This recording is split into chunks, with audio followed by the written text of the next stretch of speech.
Assalamualaikum warahmatullahi wabarakatuh. Apa kabar Anda semua? Semoga selalu dalam keadaan sehat walafiat. Kembali berjumpa dengan saya, Hetsu Beno Arif dari Forum News Network. Dalam beberapa hari terakhir ini, kita dihebohkan dengan adanya undang-undang Sisdiknas lah ini ya. Tapi saya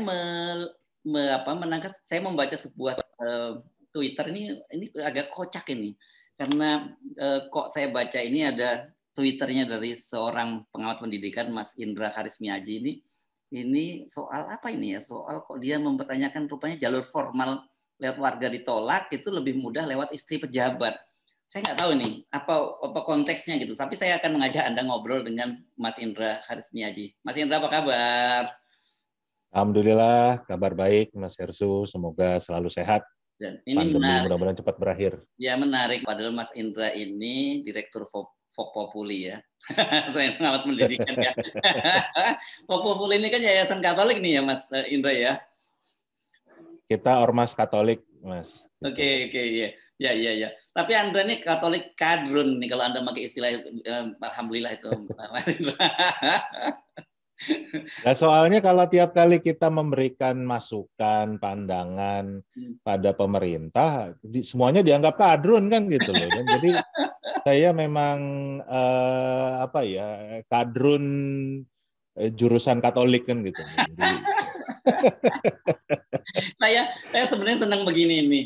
Persoalan-persoalan perbedaan agama, perbedaan politik itu nggak harus dibuat tegang gitu ya, lebih santai dan ini saya kira yang sudah lama hilang dari kita ya Mas Indra ya. Kita ini saudara loh Mas, kita ini satu bangsa, satu tanah air ya. Memang wajar kalau berbeda punya ya gampangan saja kita kakak beradik misalnya. Saya suka nonton film kungfu, adik saya suka nonton film yang romantis gitu kan, itu satu hal yang wajar kan gitu. Jadi, kalau malah dibikin hidup udah susah, nyari minyak goreng susah, dibikin susah lagi urusan agama lah, urusan waduh kan gitu. Oke, ini memang betul ini kan. Kenapa saya perlu penting singgung ini di awal perbincangan kita ini karena memang ini yang sudah hilang pada kita dan kita ingin merekatkan kembali ya Mas ya situasi semacam ini karena kehidupan kan semakin berat tadi dan betul harusnya itu kalau kita saling bahu membahu tidak terbelah ya, itu tidak ada pembelahan di tengah masyarakat, kita bisa dengan menyelesaikan semua persoalan seberat apapun bisa kita selesaikan ya kalau tidak ada pembelahan itu ya Mas ya. Lo sepakat, saya kan orang pendidikan nih Mas. Ya. Kalau kita mau belajar dari sejarah, kan yang datang ke Indonesia itu kan bukan negara Belanda. Ya. Tapi kan BUMD Belanda kan. Ya, sebetulnya lucu juga. Ya. Kalau kita itu punya sejarah kita dijajah sama sebuah BUMD kan lucu kan gitu. Tapi itu yang terjadi dan sebetulnya kalau kita mau jujur ini tanpa merendahkan perjuangan para pahlawan kan gitu. Tapi yang ada misalnya nih Pangeran Diponegoro itu kan perangnya nggak melawan Belanda. Ya. Tapi kan melawan Sultan Hamengkubuwono V. Itu saudaranya sendiri kan gitu sama-sama orang Indonesia. Sultan Hasanuddin perangnya lawan Arung Palaka. Sultan Bone kan sama-sama orang Indonesia kan gitu. Dan itu diadu. Nah ini sampai hari ini masih aja kan tanda kita belum cerdas. Ya, dan itu diadu oleh pengusaha gitu ya istilahnya VOC. Nah, kan baliknya kan ke situ kan gitu loh. Sampai 2022 ternyata bangsa ini masih belum cerdas. Iya. Dan gitu diadu lagi oleh oligarki gitu ya, oleh pengusaha juga yang ngadu sebenarnya kan. Jadi VOC era baru kan dulu. VOC era digital kan. Oke. Nah, balik nih ke itu saya kira penting ini kita mesti ingatkan terus karena memang posisi FNN selalu begitu, kita mengingatkan bahwa kita ini satu bangsa, bahaya sekali terjadi pembelahan. Nah, sekarang ini soal soal status Twitter Anda ini apa nih ceritanya ini Mas Indra? Ya Mas Ersu, kan memang saya sukanya sih masyarakat mulai banyak ngomongin pendidikan karena Mas Ersu sendiri kan tahu kan isu pendidikan itu bukan isu yang menarik buat bangsa kita, itu yang buat pendidikan kita nggak maju-maju. Nah yang lagi ramai ini kan masalah RUU Sisdiknas kan gitu. Yang memang banyak pihak termasuk saya menyarankan untuk ditunda saja pembahasannya kan gitu. Karena ada upaya dari Kemendikbud itu untuk bikin undang-undang Bandung Bondowoso lagi, Mas. Kita melihatnya gitu. Jadi mau muncul yang tiba-tiba jadi aja kan gitu loh, tanpa ada pelibatan publik dan lain sebagainya. Nah, kasusnya itu jelas ada Mbak Ellen Nugroho dari koordinator Perhimpunan Homeschooler Indonesia. Itu ceritanya ngirim surat secara resmi ke Kemendikbud, minta kopian naskah akademik dan draft RUU Sisdiknas. Dan itu kan wajar warga negara minta itu untuk kita telaah, kita kaji kan begitu. Nah, ternyata jawaban dari Kemendikbud itu adalah itu tidak bisa diberikan karena termasuk dalam pengecualian dalam informasi publik. Nah, kita bingung semua kan begitu loh. Karena setahu kami itu yang pengecualian cuma ada 3, Mas. Kalau itu rahasia negara, itu rahasia pribadi, dan rahasia bisnis kan gitu. Nah, ini ditolak, jangan-jangan ada rahasia bisnis nih di sini nih kan gitu, makanya ditolak nih kan begitu. Balik lagi ke masalah tadi kan. Jadi ditolak seperti itu, ya kita kan bingung ini kenapa ditolak kan begitu. Nah, tiba-tiba muncul tweet dari Mas Putut kan gitu yang menanyakan apa benar nih dalam desain RUU Sisdiknas subsidi pemerintah akan dihapus kan begitu. Nah, kemudian istri dari pejabat eselon 1 Kemendikbud ini yang jawab, itu nggak benar Mas kan gitu. Kalau mau detailnya kontak saya saja. Lah saya baca itu kan jadi loh. Ternyata kalau pakai jalur formal surat itu ditolak. Tapi kalau pakai jalur istri pejabat terbuka. Wah, ini tata negara yang baru nih gitu. Kayaknya ilmunya belum ada nih di mana-mana Mas kan begitu. Itu yang saya tanya. Ini lucu-lucu. Dan saya kira gini, sebenarnya kita sama-sama tahu bahwa praktek semacam ini itu wajar belaka. Itu bukan maksud banyak terjadi, tapi mungkin ini muncul ke publik itu loh yang jadi persoalan. Ya. Pas kebetulan saya yang baca lagi kan gitu, yang tahu, jadi ya udah saya jawab aja kan, tapi ya nggak dijawab juga, habis itu malah digembok habis itu. Oke, jadi artinya memang ini ada yang tidak transparan dalam soal begini ya, dan tapi apa sih yang menjadi concern Anda dalam undang-undang Sisdiknas kali ini? Karena saya juga membaca ini, misalnya ada satu organisasi ini namanya PII, Pelajar Islam Indonesia, mempertanyakan soal kelihatannya undang-undangnya hanya lebih mementingkan soal pendidikan formal, sedangkan pendidikan informal juga tidak diakomodasi gitu. Nah, apa yang menjadi concern Anda ini? Banyak sebenarnya Mas, kalau tadi awal diskusi kita harus sepakat lah bangsa ini belum cerdas. Padahal konstitusi mengatakan programnya itu harus mencerdaskan kehidupan bangsa kan gitu. Berarti kan memang sistem pendidikannya harus dirombak. Ya kan? Jadi memang dari sisi kondisi kebutuhannya kita memang harus merombak sistem pendidikan nasional kita. Mau bilang apapun faktanya bangsa ini belum cerdas, makanya butuh diubah. Nah, tetapi kan polanya itu harus transparan dong, karena ini kan membawa kepentingan bangsa. Nggak bisa hanya orang-orang tertentu aja yang membahas diam-diam, ya kan? Terus nanti tiba-tiba disahkan kan gitu. Dan pasti jawabannya sama. Kalau tidak setuju, gugat saja ke MK. Udah berapa kali kita dengar yang begitu kan gitu. Dan MK sekarang ketuanya MK-nya calon iparnya Pak Jokowi. Jadi harus ada jalur keluarga lagi nih. Nah, balik lagi mungkin harus nanti minta datanya ke istri ketua hakim MK nanti mungkin kan gitu. Gitu. Nah ini Mas yang kita ngapain sih kan gitu. Kita bernegara begini terus kan gitu. Kenapa nggak lebih baik memang sekarang katakanlah butuh 2 tahun kita rame. Karena kan wajar tadi, perbedaan kan wajar. Orang Aceh mintanya begini, orang Papua mintanya begitu, orang Kalimantan mintanya begono kan begitu, orang Jawa mintanya itu nanti kita bahas dalam diskusi ini. Kami mendorong memang dibentuknya ada panitia kerja nasional. Jadi ya biarin rame lah, 2 tahun kita rame nggak apa-apa. Tapi nanti yang dihasilkan adalah undang-undang untuk kita semua. Yang kita sepakati, kita miliki bersama, kita jalankan bersama. Nggak lagi merasa, oh itu bukan Bukan kita udah nanti kita gugat saja. Waduh, kapan selesainya nih? Kapan kerjanya, Mas? Kalau kita malah sibuk dengan urusan yang seperti ini kan, itu concern kami semua.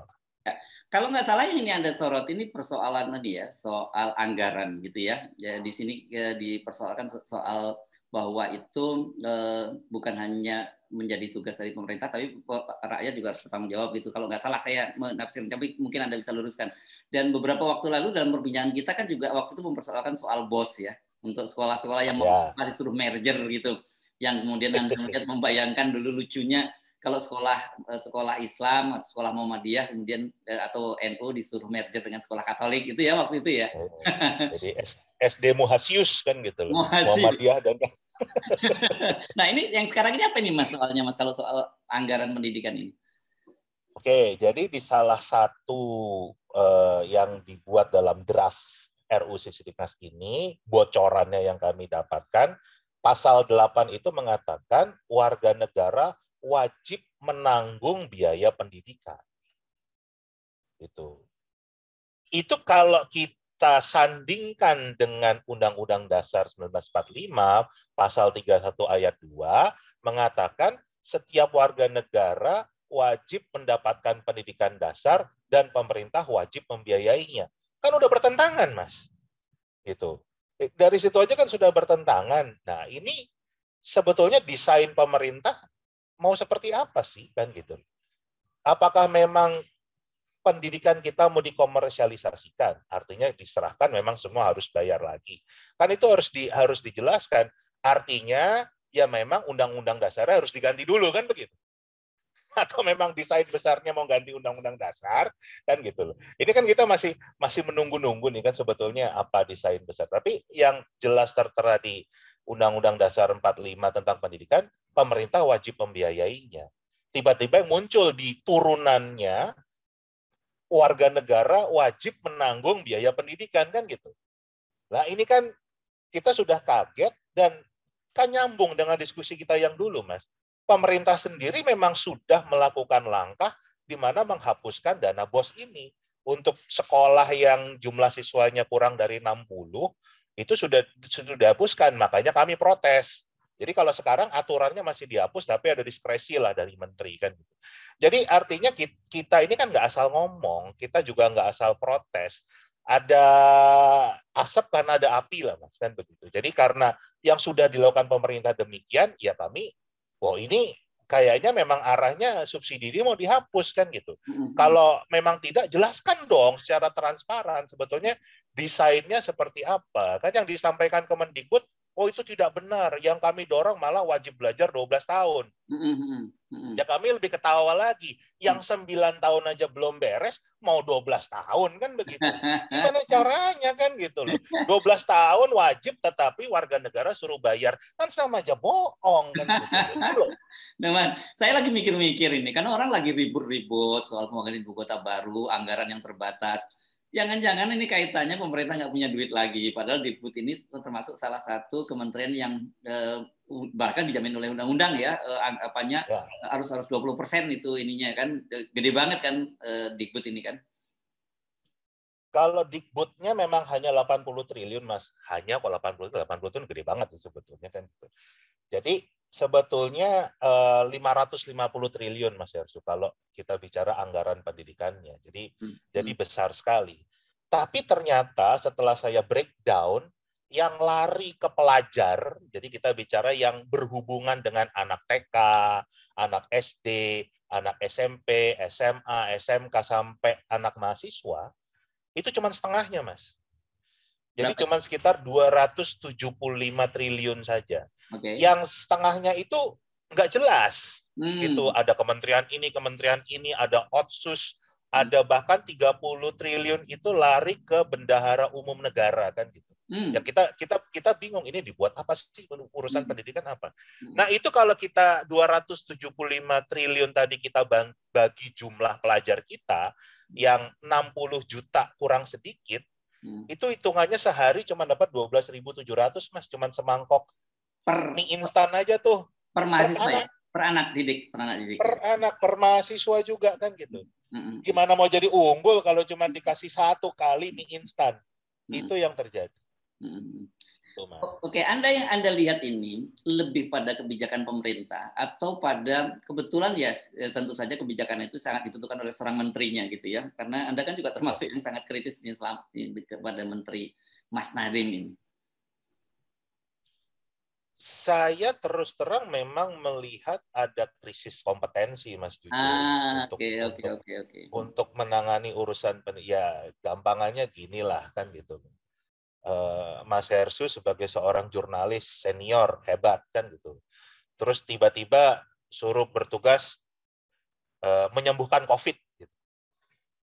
Kan kompetensinya bukan ke sana kan gitu. Walaupun Mas Hersu adalah seorang jurnalis senior, pengalamannya banyak. Tapi kan bukan untuk ngurusin kesehatan kan. Benar. Kayak itu kan logika sederhana kan gitu. Mau sehebat apapun lah orangnya. Nah, yang di dunia pendidikan ini terjadinya seperti itu, ya kan? Yang lucunya lagi, pembangunan SDM unggul ini katanya program utamanya presiden kita di periode kedua ini.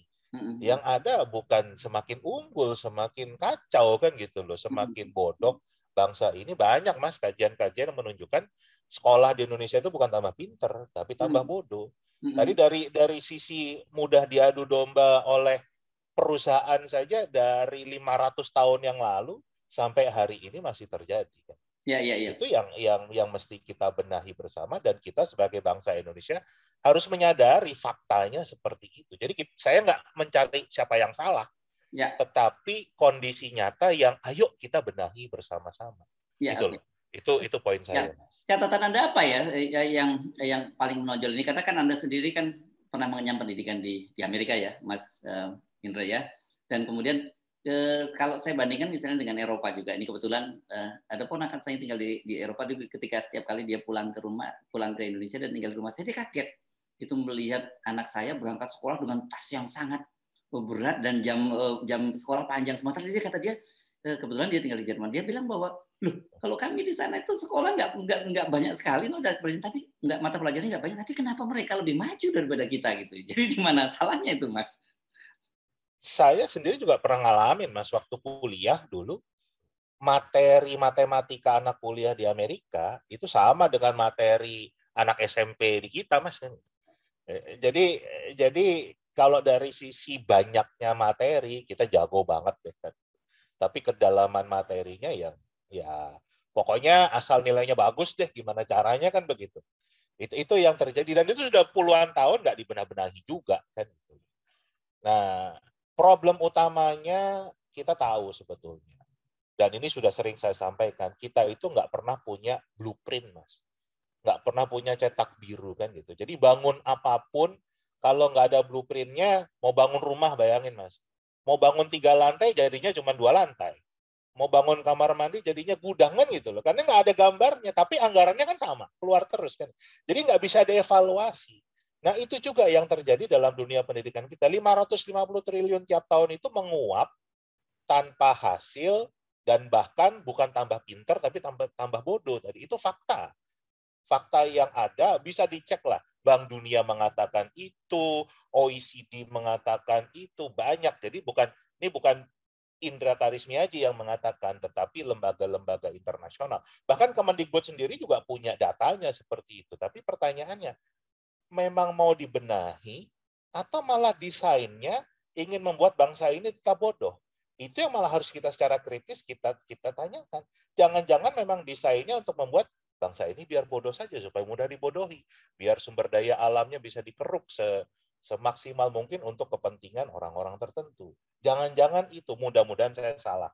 Oke, catatan Anda selama di bawah Nadiem ini apa saja, dan kemudian sarannya seperti apa ya yang Anda bisa sampaikan? Yang tadi kalau saya katakan memang ada krisis kompetensi ya, artinya beliau itu reshuffle dong. Nah, itu kan bukan wewenang saya kan. Cuman saya katakan beliau cerdas, aset bangsa, oke lah. Tapi mungkin tempatnya bukan yang tepat kan gitu. Sehingga beliau selalu mengatakan, jadi ini kocak lagi nih, Mas, kan gitu. Bayangin, Kalau sekarang yang kita dengar semua orang itu kan gembar-gembor program Merdeka Belajar, ya kan? Sampai hari ini tuh nggak ada naskah akademik Merdeka Belajar. Jadi kita nggak pernah tahu nih utuhnya itu seperti apa, kan begitu loh. Yang mau dicapai seperti apa, isinya apa. Jadi Kementerian Pendidikan, Kebudayaan, Riset dan Teknologi, tapi nggak pernah ada riset kebijakan, kan begitu loh. Dasarnya apa sih? Jadi semua mungkin berdasarkan pawang, kan gitu. Pawang mengatakan bikin Merdeka Belajar, oke kita bikin Merdeka Itu Belajar, kan kearifan gitu. lokal itu katanya yang pawang mengawal. Ah, kata di Berikut itu. oh iya, ada Instagram postnya tuh tentang kearifan lokal itu, ya kan? Saya bingung itu masuk mata pelajaran apa, Mas, kan gitu. Itu yang lagi saya cari-cari nggak ketemu, kan. Nah itu jadi yang tadi saya katakan, ya akibatnya selama 2 tahun ini yang ada kan gaduh terus. Kalau gaduh terus kan berarti energi, waktu, anggaran habis untuk ngurusin kegaduhan, kan? Kapan kerjanya, kan gitu, kapan mencerdaskan bangsa ini. Nah, saya nggak tahu nih, ini akan dibiarkan berapa lama lagi. Satu hal yang kita harus pahami, kalau yang dirusak itu jembatan, itu membenahinya gampang. Tapi kalau yang dirusak itu manusia, nggak bisa dibenahi, Mas. Kita mungkin butuh puluhan ratusan tahun lagi untuk membangun bangsa yang sudah dirusak dengan sistem yang salah. Itu yang harus kita pahami. Oke, jadi sebenarnya ini apa ya? Ini persoalan yang sangat serius sebenarnya dibandingkan dengan membangun infrastruktur gitu ya. Karena saya sepakat dengan Anda, kalau walaupun dibangun infrastruktur yang begitu megah, tapi kalau manusianya rusak, ya itu rusak juga gitu. Belum lagi dari proses mereka, karena mental korup, infrastrukturnya itu juga dikorup kan gitu. Betul. Kadang-kadang kan kita suka lucu kan, Mas, ngelihat bangunan yang dibangun sama Belanda dulu Hmm. sampai sekarang itu masih berdiri kokoh, Ya, ya kan? ya, ya, Padahal kulinya sama-sama orang Indonesia, kan? ya, ya, ya, ya, ya, ya, Ya ya. kan? Tapi kenapa mereka bisa kokoh begitu, kan? Nah, Jadi perbedaannya memang bagaimana SDM itu mengelola, bagaimana membangun infrastrukturnya, kan? ya, Nah, ya. ini sampai kapan kita menyadari SDA kita kaya lah, kita udah nggak ini. Tapi SDM kita ini kapan mau dibangun, kapan mau dicerdaskan secara nyata loh, bukan jargon doang. Ya, ya, ya. Oke, jadi saya teringat nih soal Anda tadi menyebut tidak ada blueprint. Sebenarnya ini terjadi sudah sejak dulu ya. Dan kita ingat ya, jargon bahwa ganti menteri, ganti kebijakan itu sebenarnya dimulai di Departemen Pendidikan ya, karena biasa itu kan langsung berkaitan, begitu menterinya ganti, kebijakannya ganti lagi kan gitu. Betul. Dan itu yang memang dunia internasional, salah satunya jurnal di Inggris yang dibuat oleh Center for Education Economics mengatakan program pendidikan di Indonesia itu istilah mereka BAUWMM. Business as usual with more money. Jadi sebetulnya sama aja, kan gitu loh. Misalnya nih, sekarang kan sekolah penggerak nih, ya kan? Menteri sebelumnya tuh ada sekolah rujukan, Mas. Menteri sebelumnya adalah rintisan sekolah bertaraf internasional. Menteri sebelumnya ada yang namanya sekolah inti. Jadi sama aja, cuman gonta-ganti baju. Jadi nggak ada inovasi, ya kan? Cuman ilusi inovasi. Padahal cuma namanya doang yang diubah. Sekarang asesmen nasional, dulu ujian nasional. Zaman saya Eptanas. Sebelumnya lagi ujian negara, kan ujian-ujian juga. Namanya doang yang diganti. Anggarannya naik terus. Ya kan? Kapan kita mau sadar ini? Kalau kita, ya kalau saya selalu mengutip kata bijak dari Albert Einstein. Beliau mengatakan gini, ketidakwarasan itu adalah melakukan hal yang sama dan berulang-ulang, tetapi mengharapkan hasil yang berbeda. Ya, ya, ya, ya. Nah, sekarang kita tinggal mau menentukan kita ini bangsa yang waras apa nggak waras. Udah gitu aja lah. Pertanyaannya, Anda waras gitu ya. Oke, tetapi yang kalau teman-teman di pengamat pendidikan ini konsepnya bagaimana sih sebenarnya supaya kita tidak seolah bergerak terus dalam labirin gitu kan? Seperti itu kan seperti itu ya, saya membayangkannya ya. Tadi Mas, kita semua bahkan DPR juga sudah sepakat ya, untuk membuat blueprint kan gitu. Ya. Jadi menariknya nih Kemendikbud juga tahun 2020 dengan dorongan begitu kuat dari berbagai elemen, memang dipaksa untuk membuat blueprint. Akhirnya muncullah yang namanya peta jalan pendidikan. Oke. Nah. Cuman menariknya peta jalan pendidikan itu sepertinya yang buat adalah orang asing. Ada tuh nama-namanya di bawah kan. Jadi sangat tidak Indonesia nih kan begitu loh. Wajar makanya Pak Presiden ngamuk kemarin. Semuanya import semua nih kan begitu. Nah itu kan itu kan kita protes semua kan gitu. Nah akhirnya dan itu cuma bentuknya PowerPoint Mas. Kalau nggak salah cuma berapa puluh halaman. DPR itu sampai membuat panja peta jalan pendidikan. Saya juga diundang sebagai narasumber. Akhirnya DPR itu membuat hasil panja itu 300-an halaman kalau nggak salah. Jadi bayangin, yang Kemendikbudnya cuma puluhan halaman, yang DPR-nya bisa 300 halaman. Saya ingat tanggal 10 Maret 2021, rapat kerja dengan Mendikbud, itu Ketua Komisi 10, ya, Pak Saiful Huda, yang kebetulan juga Ketua Panja Peta Jalan Pendidikan itu mengatakan, Kemendikbud diberikan waktu 30 hari untuk memperbaiki peta jalan pendidikan. Nah, sekarang udah tanggal 28 Maret 2022, Mas. Jadi sudah 380 sekian hari nih. Nggak jadi-jadi juga tuh peta jalan pendidikan kan gitu. Malah mau dorong RUU Sisdiknas kan gitu. Jadi agak ngawur nih langkah. Gitu. Nggak mau bikin blueprint-nya dulu kan. Iya, iya. Itu namanya saya kira peta jalan di tempat, bukan peta jalan pendidikan nasional. Saya itu malah bilang gini, ini yang bikin peta jalan pasti nggak belajar dari Gojek. Saya bilang gitu. Karena kalau kita pakai aplikasi Gojek, Mas, itu kan selalu jelas jemputnya di mana, mau diantar kemana, waktunya berapa lama, biayanya berapa. Peta jalan Dikbud ini nggak jelas mulainya dari mana, mau sampai kemana, berapa lama, biayanya berapa.